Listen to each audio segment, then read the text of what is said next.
All right, we'll make a start and others can join when they come. Welcome everyone.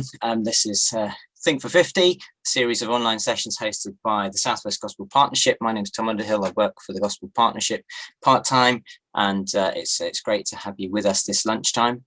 Our guest today is Nay Dawson, who works for IFES, but she's going to introduce herself at the beginning.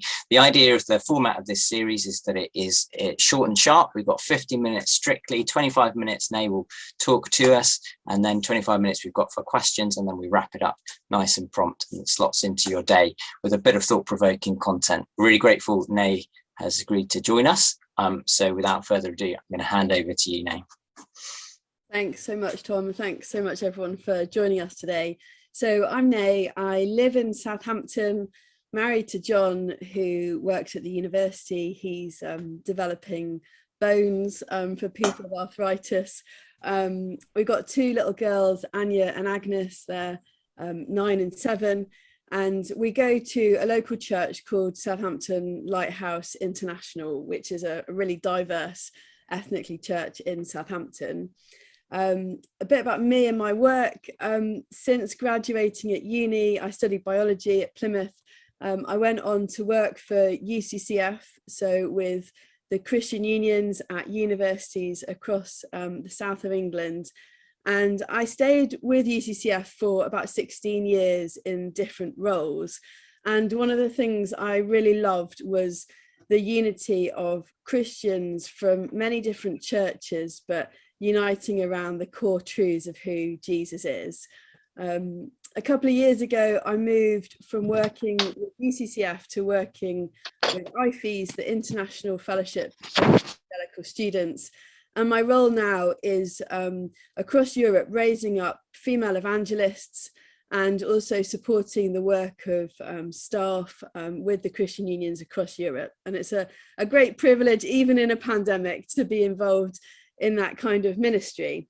But today I've been asked to speak on a series of blogs that I wrote about a year ago now. I started writing on a series that I called She Needs, looking at what women need to flourish in their local church. And as I said, I'm really committed. We're committed as a family to our local church. We love it. We're part of it. We serve in it. And through these series of blogs, I really wanted to pursue what it means for men and women to flourish together as brothers and sisters in Christ, but also to question and push a little further within people's theological framework, where their understanding of the role of women was actually based on the Bible or just based on culture or history or maybe a wrong application of the Bible. So I'm not here today to change your mind theologically. I'm absolutely not. As I said, I'm really for gospel unity. What I would like to do though is within your framework, just question whether women are flourishing alongside men, building up the church together.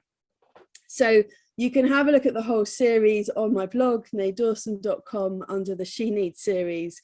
But the one I really want to focus on today is the last one, which is entitled She Needs You to Stop Fudging the Issue. So it's, you know, nicely titled, not too controversial. I'm going to share my screen if that's okay, because I've got a PowerPoint prepared for you. So to begin with, I want us just to think about the role of women in the Bible generally. And I guess within that, the role of women in your church and what women are up to. So first of all, I found this blog by Eric Schumacher from the Gospel Coalition really, really helpful.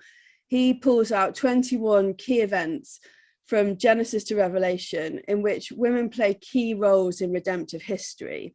Now, I'm not going to read through them all. I've got them on my screen. But what I want you to do is just pick out a couple and read them.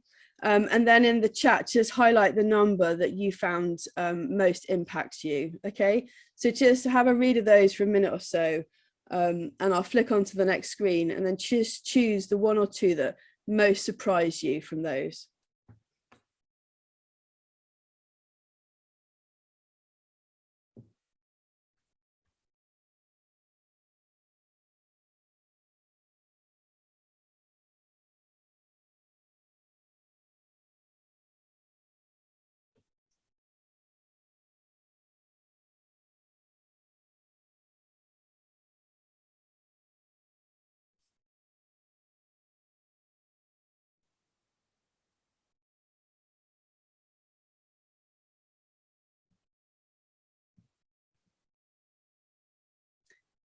Okay, so just in the chat, which one most surprises you and stands out that maybe you've not noticed before?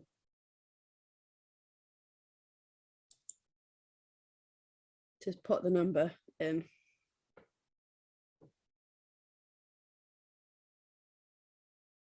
Thanks, Melina. Oh, everyone's going for number 4. Keep on putting it in. Which one most surprises you out of those?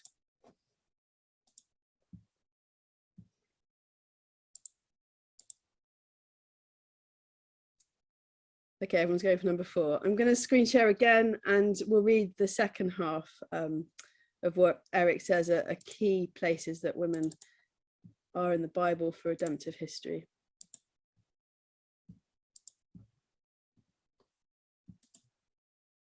Okay, so have a read of these for the next minute or so.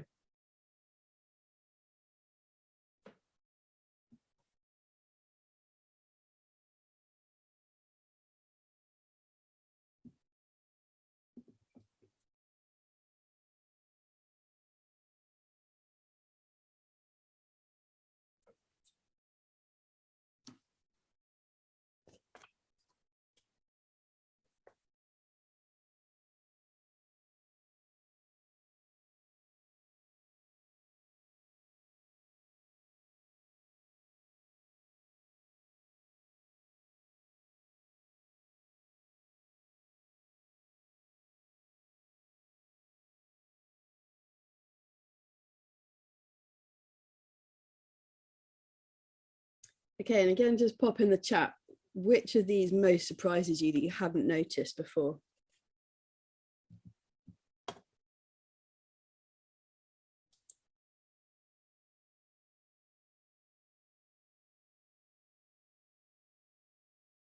We've got some diversity this time. 20, 12, 13, 25. Yeah, thank you, everyone. I'm glad there's a bit of diversity. I really love this list, and you can read it yourself. You can find it on Gospel Coalition website, because what it does is it just reminds you of the central importance of women in the redemptive storyline in the Bible. But also it kind of strips away our cultural understanding of what women should or shouldn't do, can or can't do in the local church. And it just teaches us afresh of how women were in the Bible. He summarizes it quite nicely in 3 ways. Sorry.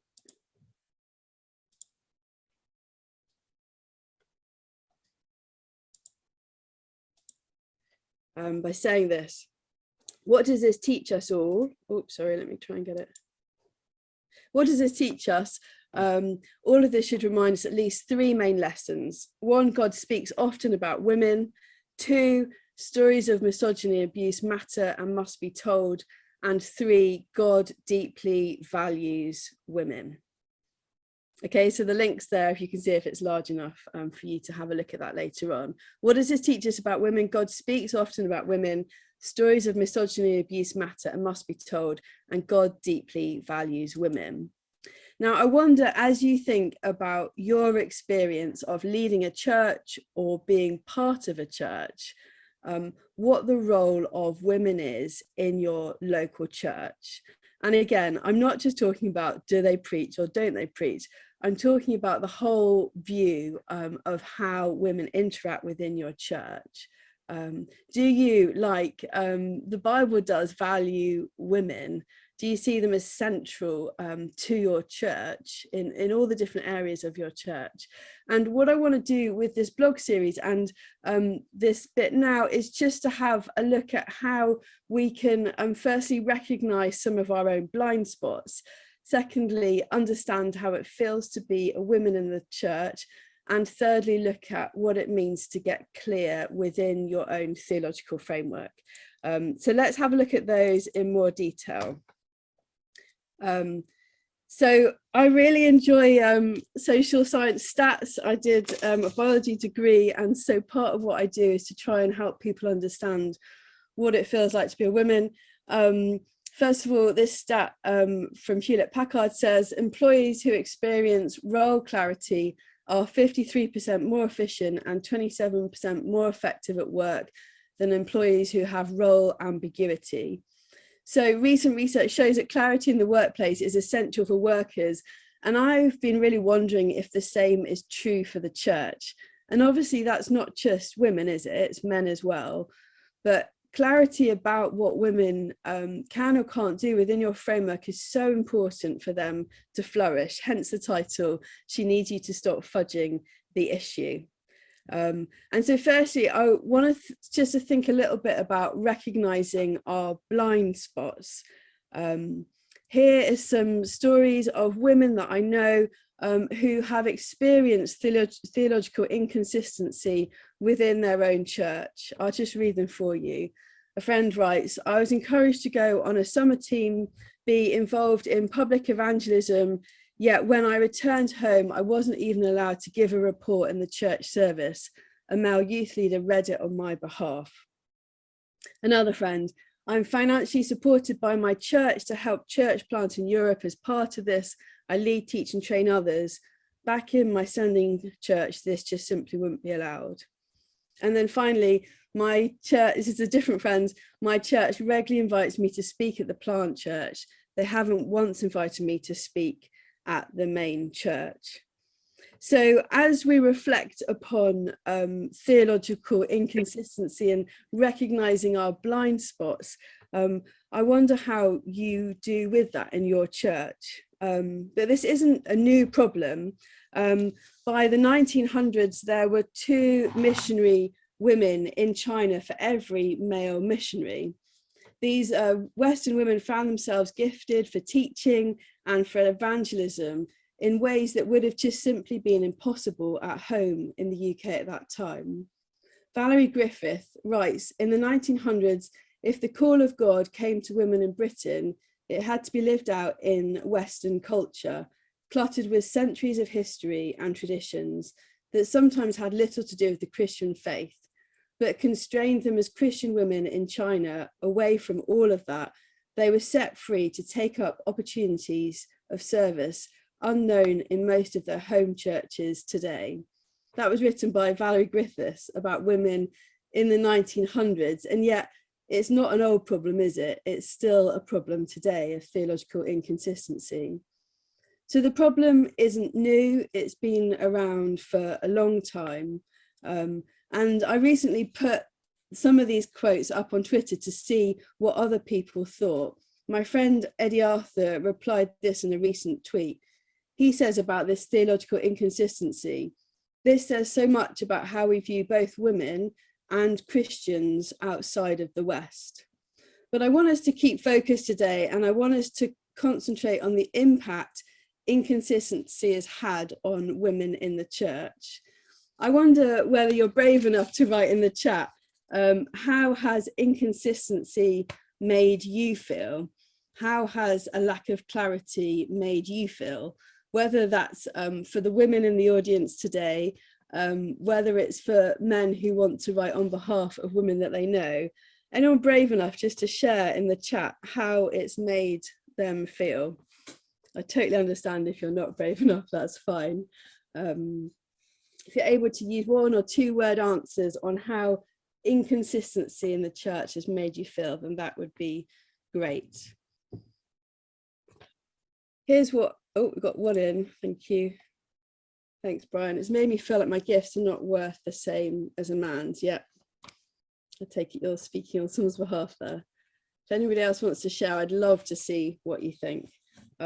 Here's what some of my friends have said about inconsistency in the church. Keep on popping them in the chat if you want to. So a friend said, it's extremely demoralizing for a teenager. I'm sure it's even more frustrating for grown women who only want to tell everyone about the work they do for God. Another friend said this, I've seen this a lot and have been really confused by it. If a church holds the view that it is not for women to lead and stand by this in their church in the UK, why is it okay for them to send a woman to lead to a church often in a less affluent and more dangerous part of the world? And then finally, when a church is inconsistent, I find it frustrating. It can leave women in a position where they have uncertainty about what they're allowed to do in a church, meaning they won't volunteer for fear of that being met with suspicion. because what they volunteered for turns out to be not for women. So I wonder how it makes you feel. Thank you for those that put in the chat. It really leads to confusion, which is unhelpful. I often lack boldness as I'm never quite sure. I feel a number of women are frustrated. Thanks so much, everyone. I really appreciate your honesty in a Zoom call like this. So as a church, this lack of clarity, rather than being generous, is actually a problem. Sitting on the fence about the role of women in the church appears generous, but from the ground it's demoralizing, frustrating and confusing. So what do you do? How do you help women in this situation? Well, a book that I've been greatly helped by is called Developing Female Leaders, written by Caddy Cole. And she says simply, really clearly, that you need to become clear on the role of women. She's written this excellent book, and she says a lot about the importance of being clear on what you believe theologically, so that your practice is changed. I had a phone call yesterday from a good friend who heads up an intern scheme in a different denomination to this one. And he said to me, Nay, we're there theologically on women, but we're not there on practice. Could you recommend a woman to come and speak at a conference to show that women can teach the Bible? And I thought that was a really interesting comment, that he recognized they had a theological position, but a very different position in practice. And this is what this diagram shows. Have a look at it. Caddy Cole says, we hold a theological line. This is the one at the top. Women are welcome to lead up here. This is what you think as a church leader. Then secondly, where women think the line is, this can go up and down depending on what women hear or don't hear. And then finally, where women are comfortable leading, so they don't overstep the ambiguous line. And so I think as a woman myself, yes, you can have a theological line, but where I think the line is and then where I'm comfortable to serve are two very different things. So Caddy Cole talks about the gap of this untapped potential. You see it on the far right, the untapped potential between your theological line and where the woman thinks the line is. She says to discover this untapped potential, which, remember, this is about men and women serving to build up the body of the church. This is the untapped potential we're talking about. In order to discover this, you need to do some reflection. So as you look at the graph, maybe just have a think yourself, where is your theological line on what the role of women is in the church? I wonder then, if you were to ask women in your church where they think the line is, what they would say, what your church would say by their practice. So we're going to just do that now on your own. Have a think just for a minute or so. Your church's theological line. I've got an example here just on maybe youth work. Women can teach kids, youth, women in the home group. Then have a think through, where are these gifts currently being used in your church, where you think the line is.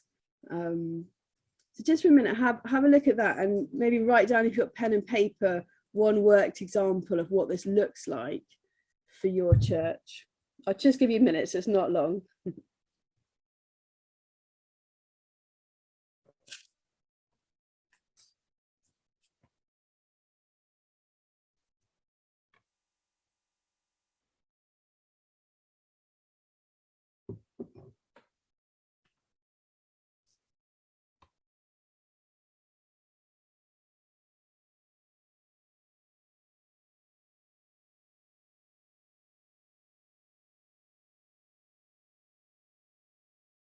I think you'll find, if you were to sit down with women in your church and to do this with them, there's a lot of miscommunication and misunderstanding. And the series of blogs I've written is meant to start a conversation between women and their church leaders, or those in leadership. For me, for example, my church would not have women teaching the Bible on a Sunday morning. They would be more than happy for women to teach in a home group. And yet I found that many women don't feel even comfy teaching in home group, even co-leading with their husband or another man.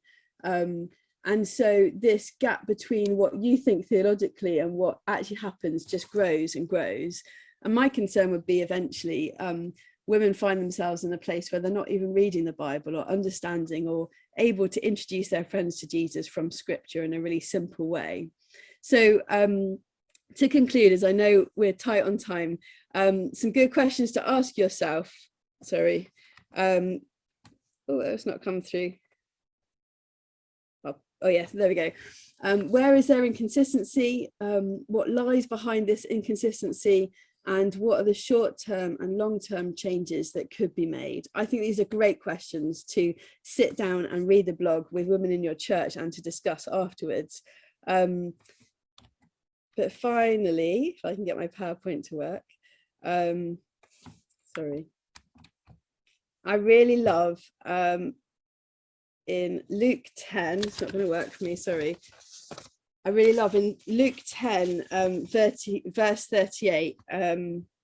Sorry about this. I'm going to stop it there and go back to my Bible online, if that's okay. If you've got your Bible, have a look at Luke 10, verse 38. It's not even working there. Sorry, everyone. Let me get out my phone. Again, back to what Jesus thinks about women. Let me just read for you. So Luke 10, verse 38. As Jesus and his disciples were on their way, he came to a village where a woman named Martha opened her home to him. She had a sister called Mary who sat at the Lord's feet, listening to what he said.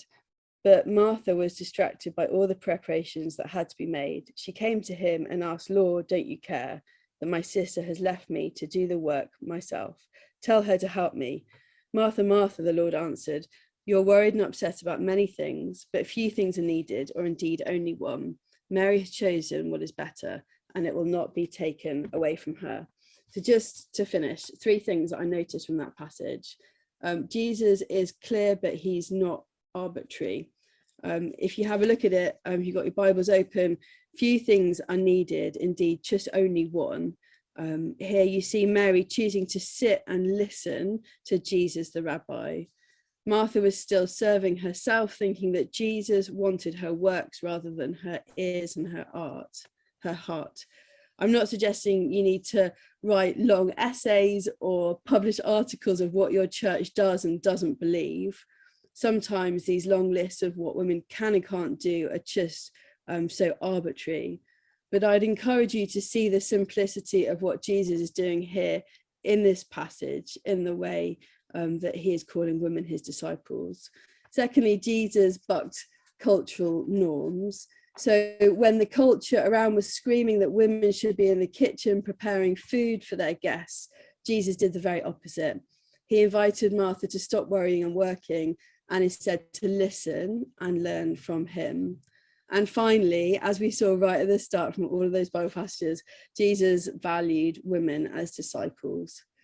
There are two really unusual things here. Firstly, that women were viewed as disciples at all.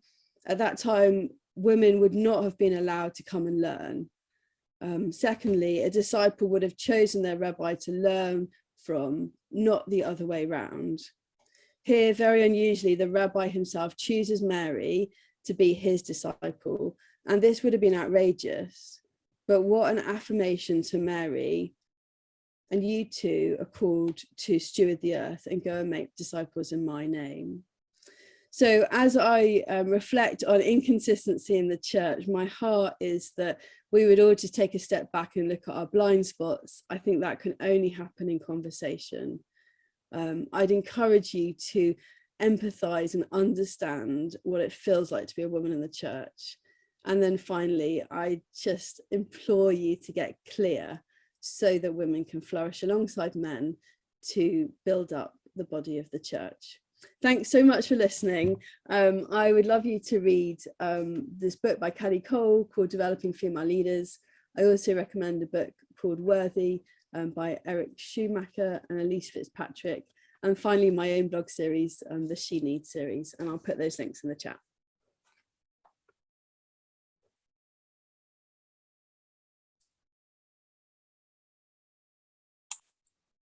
Thank you very much, Nate. That's very stimulating. I will throw it open for questions. Anyone please just unmute and ask a question, and we'll go for the next 20 minutes or so with that.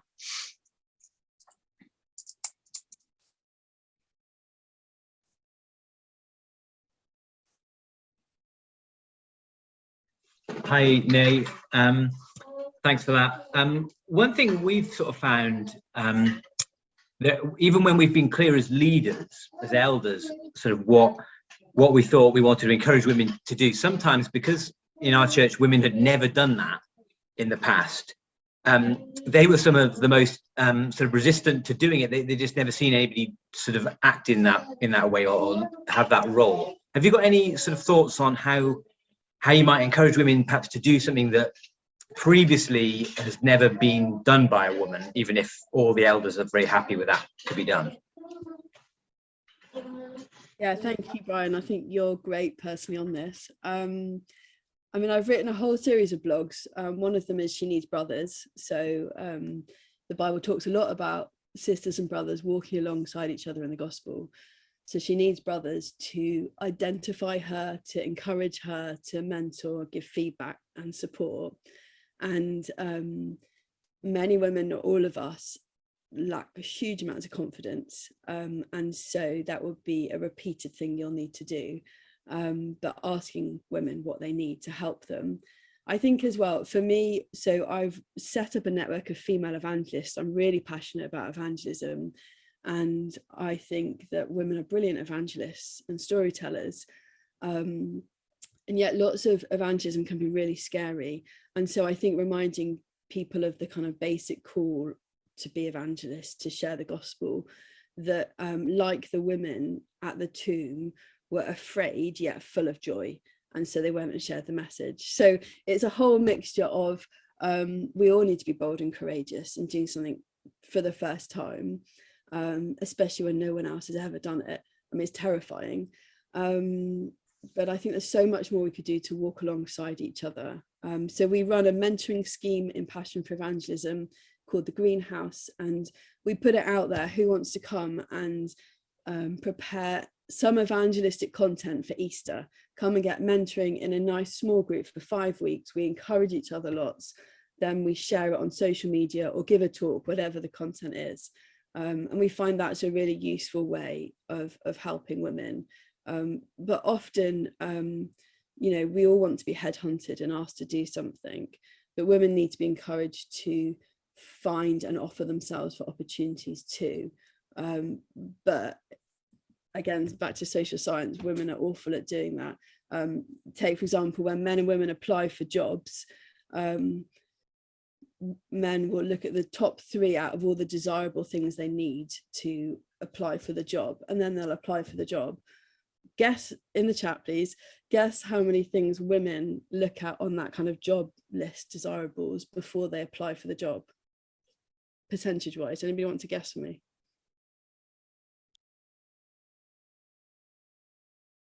Tom, you're looking very confident there. Come on, play the game. Yeah. So whereas men will just look at the list and think top 3, I can do those, I'm going to apply. Women need to be able to do 100% of that list before they apply for a job.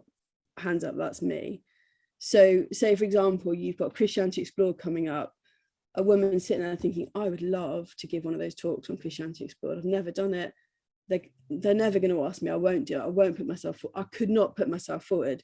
You give out a notice, who wants to give a talk on Christianity Explored? She is not going to put her name forward at all. You're going to have to ask her and coach her and help her and keep on doing that. So yeah, thanks, Brian. Brothers and sisters, view women as sisters. I think that's helpful.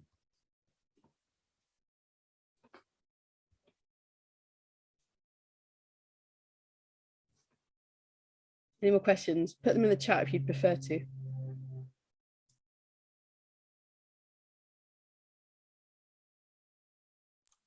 I wondered, Nay, if you'd seen any good examples of having those conversations in local churches where you're trying to, I guess, as a leadership, trying to listen to women's voices and hear what their experience is to try and work through some of this real world. We've got our line, but where do they think it is?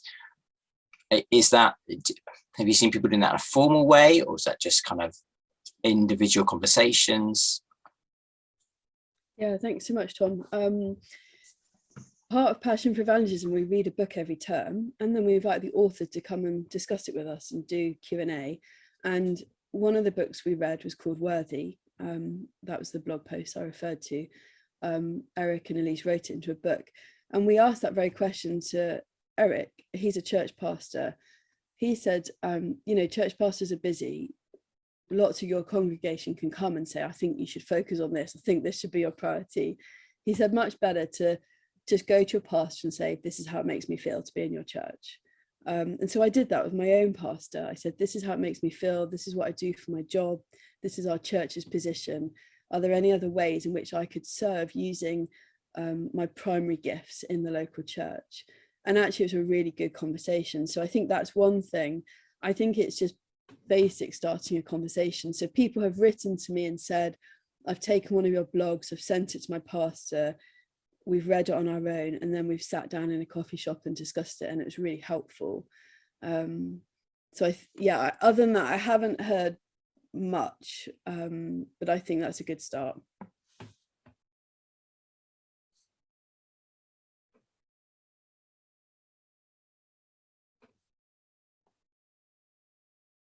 You may have done it yourself though. If you do, feel free to unmute or put it in the chat how you've done it. Can I chip in how we've addressed some of this at Manuel Chippenham? About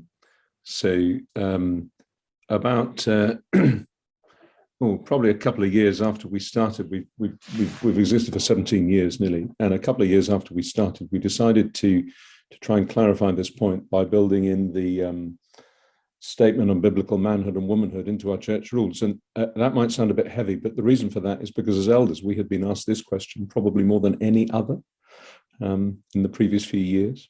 But there's no question that it is a culture change. And particularly as you've got perhaps folk who come from a more conservative background, for whom Victorian roles for men and women is more akin to what they understand behavior to be correct. And a number of gifted women, and it's just been a gradual culture change. So we run training courses for women to lead Bible studies, to preach to women. Our line is, to be honest, that they can do youth, children, they can teach youth, they can teach children, they can teach women.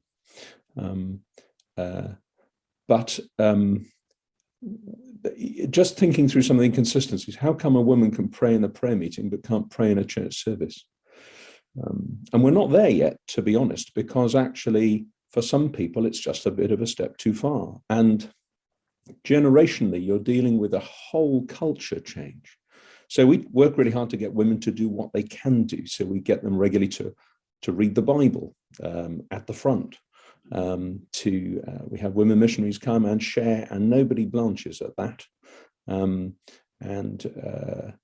And yeah, just to do as much as they can. But I think it's the recognition that this is slow, and but that the trajectory is a positive one, and we train women and encourage women and support women. But just where there are some frustrations, say to them, do you know what? For some folk, for some of our older folk particularly, this is just such a big step. You're going to have to give us a little bit of time just to work it through. And, you know, we love you, we respect you, we support you. Here's the line, and we'll work as close up to it as we possibly can, because we value you. But it's a recognition of a culture change that I think just, you know, culture changes take a long time, don't they? Yeah, I think you're so right. Yeah, thank you, Kay, for stimulating us. Nay, sorry, for stimulating us. Really helpful.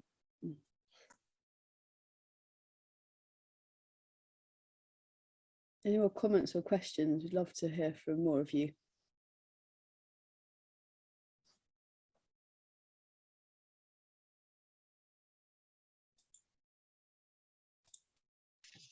Hi, Nay.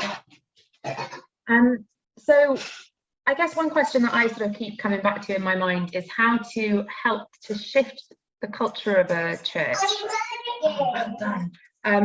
So that not just the sort of leadership, but the wider church congregation, both male and female, recognise that if the gifts of women aren't recognised and encouraged to flourish, that actually the whole church family is impoverished, rather than just the women or just the children or just the kind of places that they normally serve. Does that make sense? How do we kind of demonstrate that the whole church is poorer for that? Yeah, it's a great question. I mean, I guess recognizing that everyone is part of the body, we're all different, but we all need each other, and there's no way one part of the body would say I don't need you. And therefore, in that, for each person to be able to understand what their role is in being part of the body of Christ, what do they bring to the body, who are they, how can they serve, how can they be served. And so I guess it's about individual time with individual people and journeying with them. I mean, I love nothing more than looking at a group of people and thinking, that's where your talents are.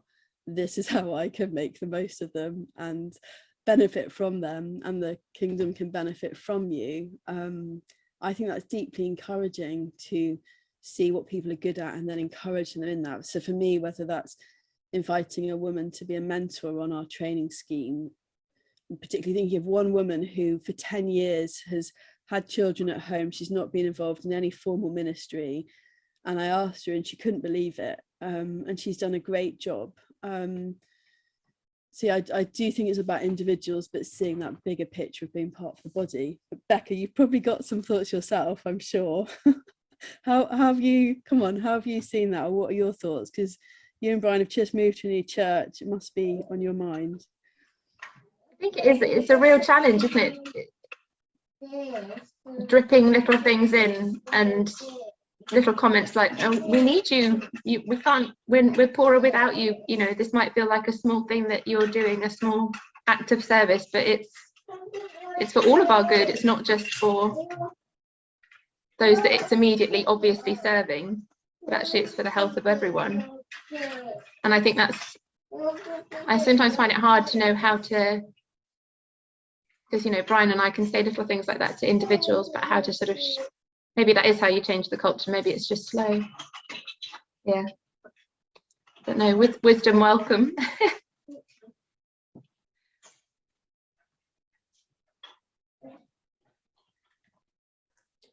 Can I just say there is a real disconnect actually between, I mean, there's always a disconnect between the world and the church.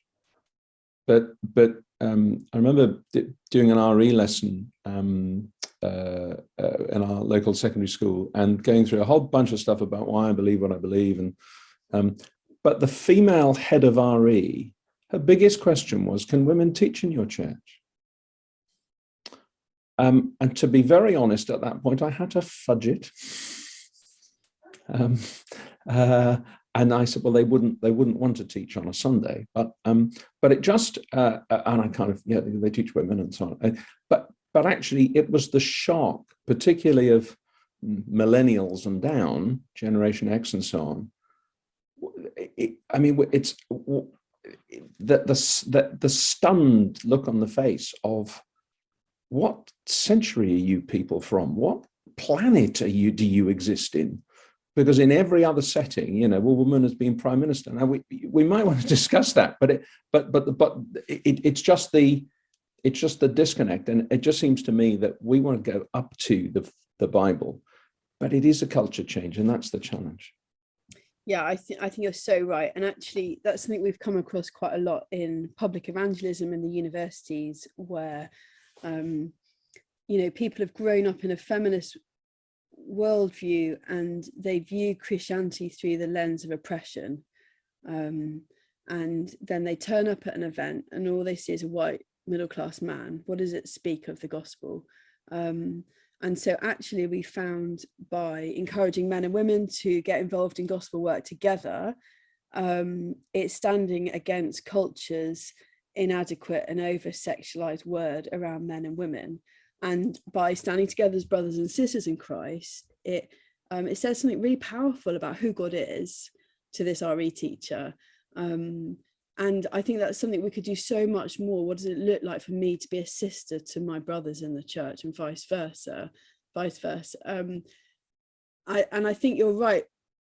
For us particularly, we noticed when I worked with UCCF, say, for example, every year the Christian Union would run a week of public talks in the university. Majority of those were done by men. And people often say that public speaking is really frightening. They would rather, instead of giving the eulogy at the funeral, they'd rather be in the casket itself. People are so frightened about giving a public talk. So no wonder it takes a certain kind of person to get up on a stage. And yet for a man and women, people from ethnic diversities, different ages, to get up on platforms and speak well of each other, I think says something really powerful about the God that we believe in. So I think you're totally right. And I think in some ways I feel uncomfortable with that being a main reason, but I think it's about valuing women as being part of being made in the image of God, being useful in the kingdom. And I think there's lots of little ways that we can value women more in our churches. So thanks so much, Spencer, that's really helpful. There's a question in the chat, if everyone wants to have a look at it. Has anyone read 2 Views on Women in Ministry? I'm about to read it. With a woman in church who feels increasingly called to teach. Anyone here read that? Got any thoughts? I've not personally read it. Penn Dennis, I guess that's not your name, it's your church. If you want to unmute and put your face on, you could share a bit about the situation. Might be helpful to get. Not read the book. My experience of those kind of 5 views on this and that series is they don't tend to bring out the best in the different views, but handy as it is to have all things in one place, it doesn't necessarily tend to be the place that you get the strongest position.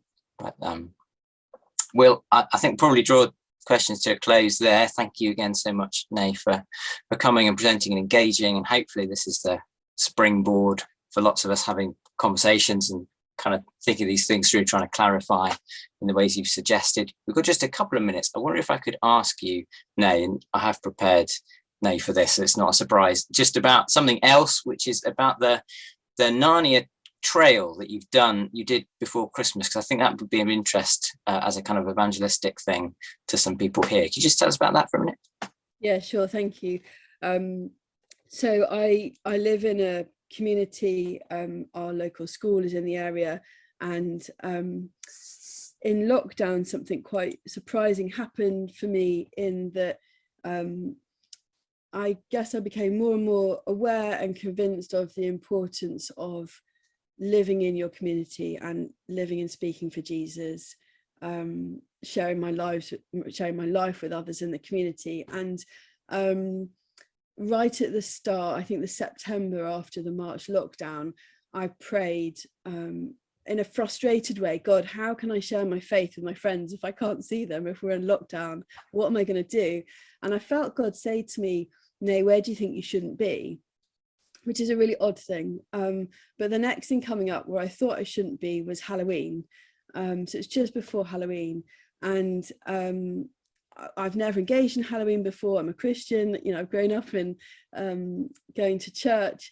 So I've never engaged in it, and I haven't wanted my children to be involved, partly because they're just so frightened of anything like that. But I felt God clearly say, Nay, get involved in Halloween this year. So because of the lockdown, because of the restrictions, I wanted to do something for our community that brought a bit of hope and joy, even though it's Halloween. So I invited a few friends to talk, and I suggested that we put on a Halloween trail together, where people, who like celebrating Halloween would do that, in the hope that they would run it and I would have nothing to do with it. Turns out they thought I should run it. And so going from never having celebrated Halloween to doing this was quite a shock. I went back home and said to the kids, I'm really sorry, I don't know what I've done. What are we going to do? And together as a family, we decided to be the House of Light on this Halloween trail. So we bought the most beautiful lights. I wrote a short story, I designed it and printed and gave it out in bags of sweets. And it was just amazing. We had hundreds of people come to our driveway they took these gift bags, they took these stories, they commented on what a wonderful light our house was to the street. And so from that point, I set up a Facebook page called Bitten Part Family Fun, and I started organising trails, mostly because we just couldn't do anything as a family. And so, 18 months on, we've done 12 plus trails. Thousands of people have come and been part of them. And our latest one was on Narnia. So this time last year, we did it on the Nativity. And to keep things fresh, I thought we can't do the Nativity every single year. So we decided to go for Narnia, in the hope that as the Narnia story was told, it would help people feel and understand something of the hope that Narnia portrays. And so we ran this trail with about 20 families who were on the trail, another 20 families who were in a kind of subset of the trail. So 45 families altogether decorated their houses, part of the trail. Each stop along the trail, you did it like a map, told a bit of the Narnia story, and then you decorated their houses. So our house was spring, where Aslan says, he reverses the curse and said, when he shakes his mane, there'll be spring again. So we put butterflies and flowers all over our garden. We printed maps. Again, we wrote this beautiful postcard which connected the Narnia story with the hope in Jesus, made it really clear. We estimate maybe 3,000 or 4,000 people came and visited the trail over the December period. We kept it going till early January. We gave away, I think, 500 gift bags with this evangelistic postcard in. And it was just amazing because as people enjoyed the story, they just started thinking and talking more about Christ. So I was at a park with some friends, and my friend said to me, "Nay, is Aslan meant to be God in that story?" And we were like in this freezing cold park with all these kids around us. And I said, "Yeah, he is. What do you think?" We had this really interesting conversation, and that happened over and over again. I drive around our area, filling up all the boxes, see people holding these maps. And we really went for community, creativity. So a woman, a local artist, she did all the design work for us. We made these beautiful A3 maps that looked ancient. We got Christians to give, so about £900 was given amongst the Christians locally to fund it all. But we really invested in beauty and creativity so that in that people would long for more, because I think beauty points to something of Christ, and we miss that. We focus so much on truth and we forget goodness and beauty. So it was amazing. We had a local photographer take photos of all the houses. We went big on social media. But it was just really, really fun, good for the community, and a great way to point to Jesus. And my hope is if we continue this for the next decade, we'll just be sowing seeds, keeping on sowing seeds, and people will come to know him in time. It won't be fast. It won't be too fancy, but people will come to know him. And it was great to work alongside Christians and non-Christians. We have BBC South cover it for us, and the Daily Echo, they did promotion for us. So there was lots to learn. And again, I've written up as a blog post. If you want to read it, find it on there. But I really recommend doing something like this in your community that fits your community, that is led by the community, because such a simple way to share Christ with people. Christmas, Easter, Halloween, whenever you choose to do it. Thanks, Tom. No, thank you very much. And for your encouragement. A number of people in very different contexts have mentioned that to me, and I can be encouraged and inspired by that. So thank you.